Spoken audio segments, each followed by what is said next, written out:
everybody! It's good to see you all. It's Abigail here with a couple of my friends. This is Charlie and this is Dolores. And we're going to do story time today. Miss Andy is on vacation, so she asked me if I could read stories to you all while she's gone, and I said I would be happy to.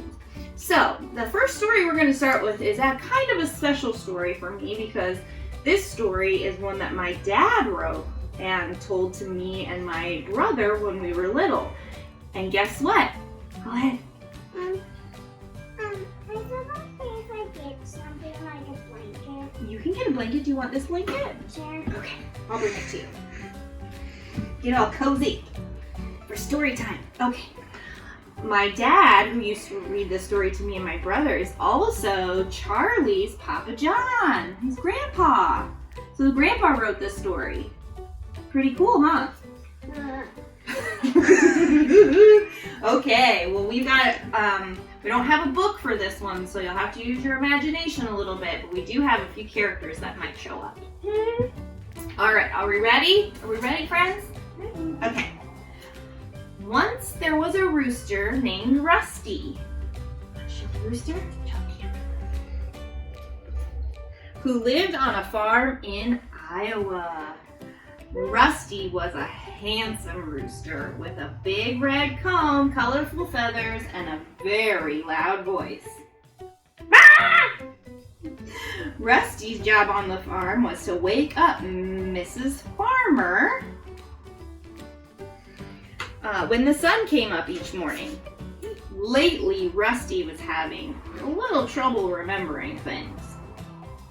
One morning, Rusty took a walk around the farmyard just before daybreak. When he saw the sun peek its smiling face over the horizon, he jumped up on his favorite fence post, stretched out his neck, raised his beak, and said, "Cock-a-doodle-dee!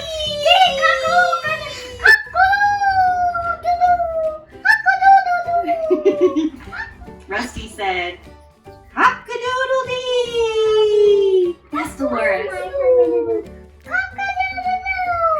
That's good. Okay, let's hear the rest of the story because that's going to come up again. You ready? So he jumped up on his favorite fence post, stretched out his neck, raised his beak, and said, "Cock-a-doodle-dee!"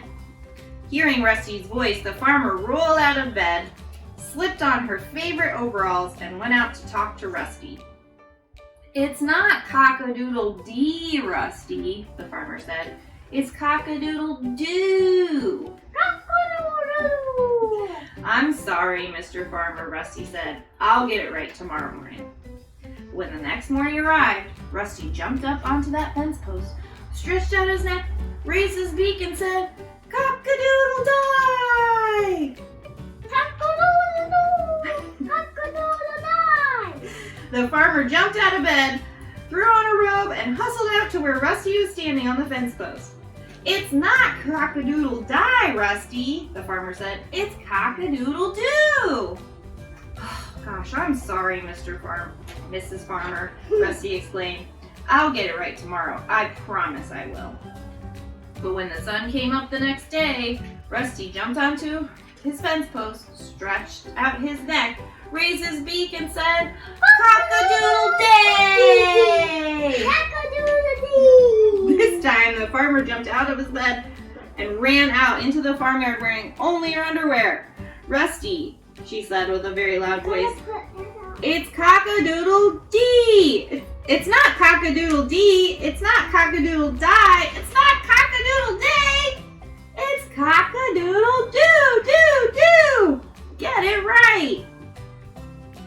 Rusty walked around the farmyard all day mumbling to himself, "Do, do, do."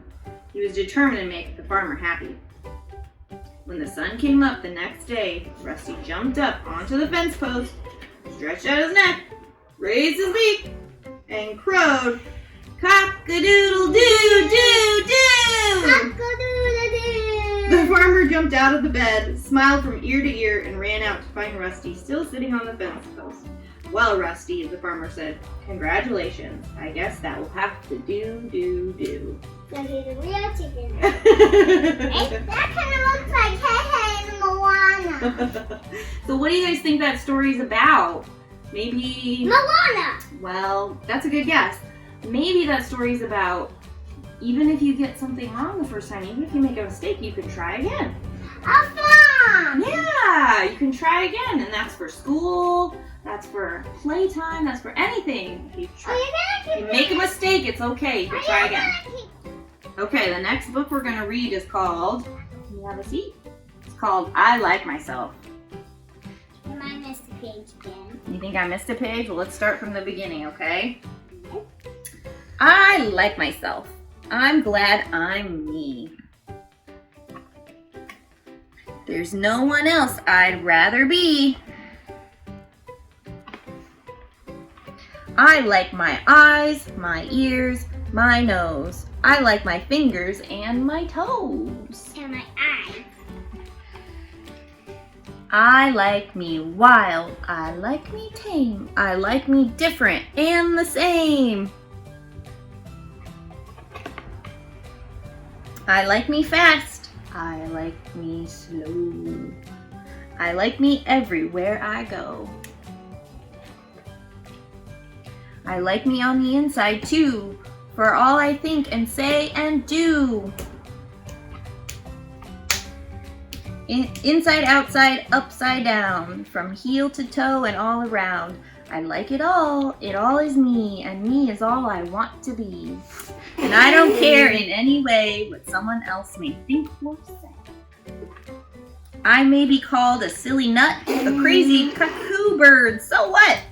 I'm having too much fun, you see, for anything to bother me. Even when I look a mess, I still don't like me any less. 'Cause nothing in this world, you know, can change what's deep inside me. And so,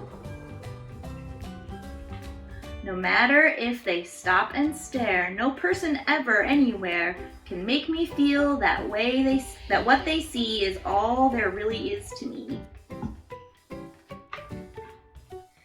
I'd still like me with fleas or warts, or with a silly snout or snorts. Or knobbly knees, or hippo hips, a purple polka dotted lips.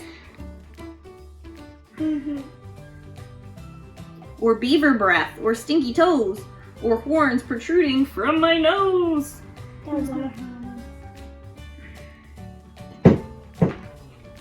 Or yikes, with spikes all down my spine, or hair that's like a porcupine, I still would be the same, you see. I like myself because I'm me. The end. Now. Charlie, what's your favorite thing about yourself? I love you. You like your arms? My eyes. And my toes. Uh-huh. And my belly. Your belly? What about you, Dolores? What's your favorite thing? My favorite. You like your lips? Even You smile? Awesome! High fives, guys. Okay. I need a hug. You guys like hugs? Yeah, me too. But we only hug people who say it's okay to have a hug, right? We have to ask first. So we say, can I have a hug? Would you like me to hug you? And if they say yes, then we can give them a big hug. Daddy always wants a hug. That's right. Daddy always wants a hug, right, Daddy? All right, here we go. This is called I Need a Hug by Aaron Black. That's funny. I need a hug. Will you cuddle me, Lou? What? With those spikes? Get away from me. Shoo! I need a hug. Will you cuddle me, Ken? Help! It's that prickly thing at it again.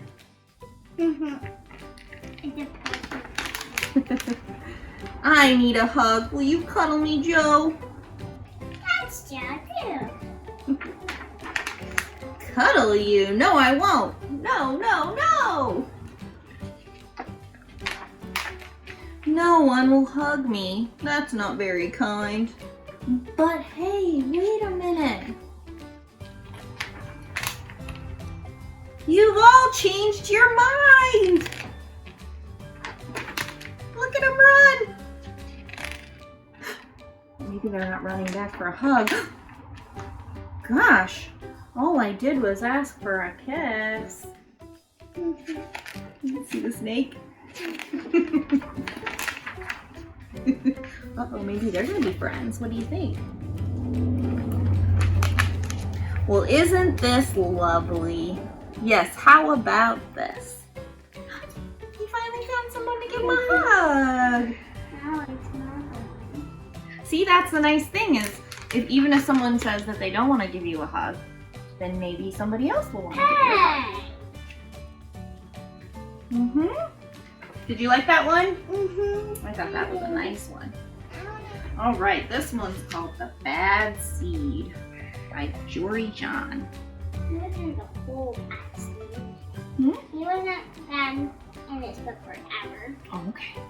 Let's see what happens. I think you might be right. The Bad Seed. I'm a bad seed. A bad seed. Oh yeah, it's true. The other seeds, they look at me and they say, that seed is so bad. When they think I'm not listening, they mumble, there goes a bad seed. But I can hear them. I have good hearing for a seed. How bad am I? You really want to know? Well, I never put things back where they belong. I'm late to everything. I tell long jokes with no punchlines. I never wash my hands. Ooh, that's not good. Or my feet.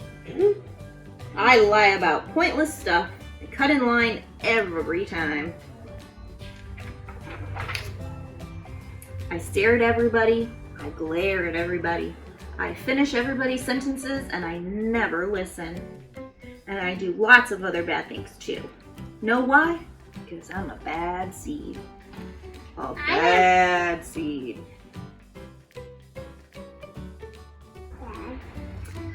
I just can't help it.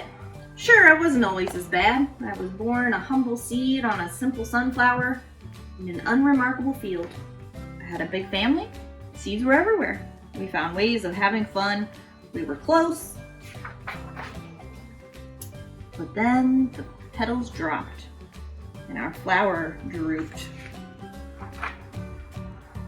It's kind of a blur. I remember a bag. Everything went dark. And then a giant! There wasn't a giant. I thought I was a goner. I thought I was done for. I screamed and I hollered. But I was spit out at the last possible second. Somebody must have been spitting out. Now, sunflower seed. I flew through the air and I landed under the bleachers with a huge thud. When I woke up, it was dark outside. A wad of gum had softened my fall. I felt okay, but something had changed in me. I'd become a different seed entirely. I'd become a bad seed. Yeah, he had a rough time, huh? A bad seed. That's right, I stopped smiling, I kept to myself, I drifted, I was friend to nobody, and bad to everybody. I was lost on purpose. I lived inside a soda can.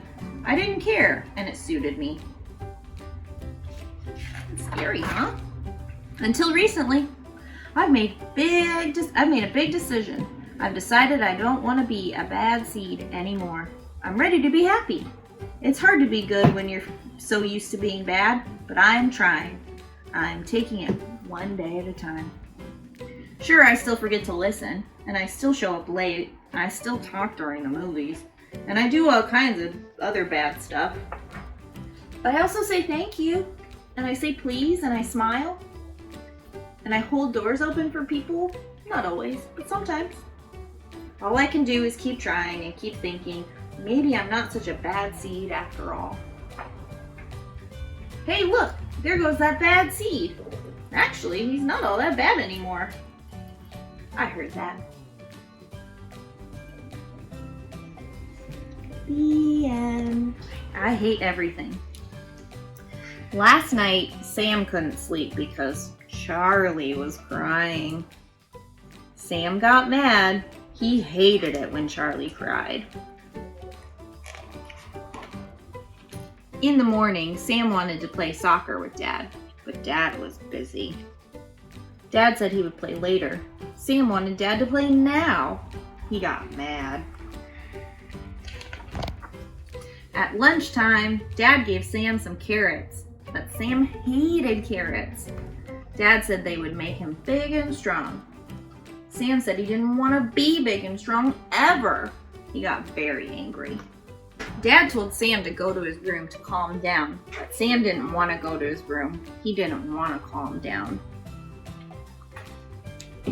In the afternoon, Sam went to Archie's party. He wanted the piece of cake with the cherry on top, but Ellie took it. Sam got mad. He pushed Ellie so hard she dropped her cake. Oh my. Then everyone played musical chairs. When the music stopped, Sam wasn't fast enough. He didn't get to a chair. Archie said Sam was out. Sam said he wasn't out at all. I hate everything, Sam shouted. He stamped his feet. Everyone was mad at Sam for spoiling the party. Aunt Meg took Sam outside. She said when she felt angry, she took a deep breath and counted slowly to 10. Sam took a deep breath.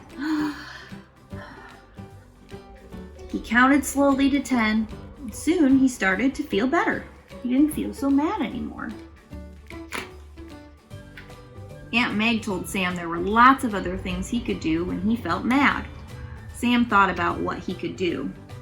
He said he could read a book, he could tell someone, or run around the yard, or play with his dog Monty. Aunt Meg said those were all good ideas.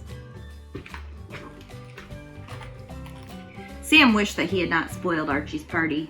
He told everyone he was sorry. Then everyone played hide and seek. Everyone ran and hid. Archie counted to 10.